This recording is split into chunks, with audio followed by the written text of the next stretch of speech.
Central budget ಏನೆಲ್ಲ ನಿರೀಕ್ಷೆಗಳಿದೆ?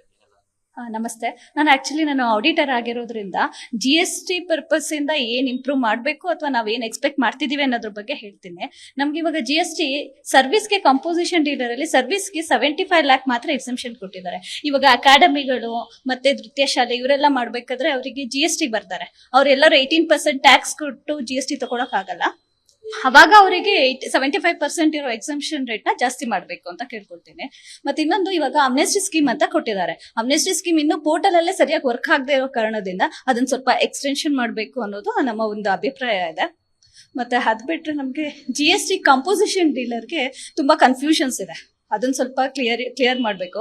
ಮತ್ತೆ ಇನ್ನೊಂದು ಅಂತ ಹೇಳಿದ್ರೆ ನಮ್ಗೆ GST ಮೋಸ್ಟ್ ಇಂಪಾರ್ಟೆಂಟ್. ಇವಾಗ ನಿಮ್ಗೆ ಟ್ಯಾಕ್ಸ್ ಎಲ್ಲ ಕಲೆಕ್ಟ್ ಆಗ್ಬೇಕು, ಚೆನ್ನಾಗಿ ರೆವಿನ್ಯೂ ಬರಬೇಕು ಅಂತ ಹೇಳಿದ್ರೆ ಪೆಟ್ರೋಲ್ ಮತ್ತೆ ಡೀಸೆಲ್ ಅಲ್ಲಿಗೆ GST ತರಬೇಕು. ಅವಾಗಷ್ಟೇ ನಮ್ಗೆ ರೆವಿನ್ಯೂ ಚೆನ್ನಾಗಿ ಜನರೇಟ್ ಆಗುತ್ತೆ ಅನ್ನೋದು ನಂದೊಂದು ಅಭಿಪ್ರಾಯ ಇದೆ. Thank you so much. Divya ಅಂತ ಹೇಳಿ, ನಾನು ಮಂಡ್ಯದಲ್ಲಿ ಆಡಿಟರ್ ಮತ್ತೆ ತೆರಿಗೆ ಸಲಹೆಗಾರರಾಗಿ ಕೆಲಸ ಮಾಡ್ತಾ ಇದ್ದೀನಿ. ಸರ್, ಈ ಸಲ ಮಂಡ್ಯ ಜಿಲ್ಲೆಗೆ ತುಂಬಾ ನಿರೀಕ್ಷೆ ಮಾಡ್ತಾ ಇದೀವಿ. ಸನ್ಮಾನ್ಯ SD ಕುಮಾರಸ್ವಾಮಿ ಅವರು ಕೇಂದ್ರದ ಬೃಹತ್ ಕೈಗಾರಿಕೆ ಮತ್ತು ಉಕ್ಕು ಸಚಿವರಾಗಿದ್ದಾರೆ. ಅದರಿಂದ ತುಂಬಾ ನಿರೀಕ್ಷೆ ಇದೆ. ಯಾಕಂದ್ರೆ ಮಂಡ್ಯದಲ್ಲಿ ಯಾವುದೋ ಕಾರ್ಖಾನೆಗಳಿಲ್ಲ.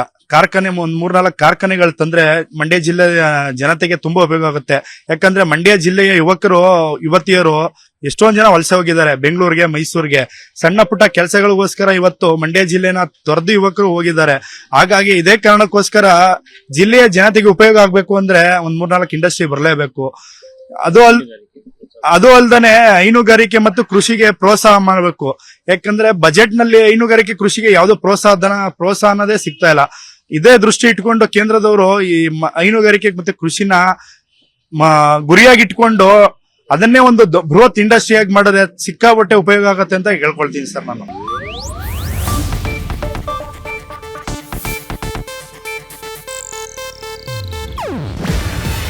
ಇದು ಏಷ್ಯಾನೆಟ್ ನ್ಯೂಸ್ ನೆಟ್ವರ್ಕ್ ಪ್ರಸ್ತುತಿ. ನೀವು ನೋಡ್ತಿದ್ದೀರಾ ಏಷ್ಯಾನೆಟ್ ಸುವರ್ಣ ನ್ಯೂಸ್.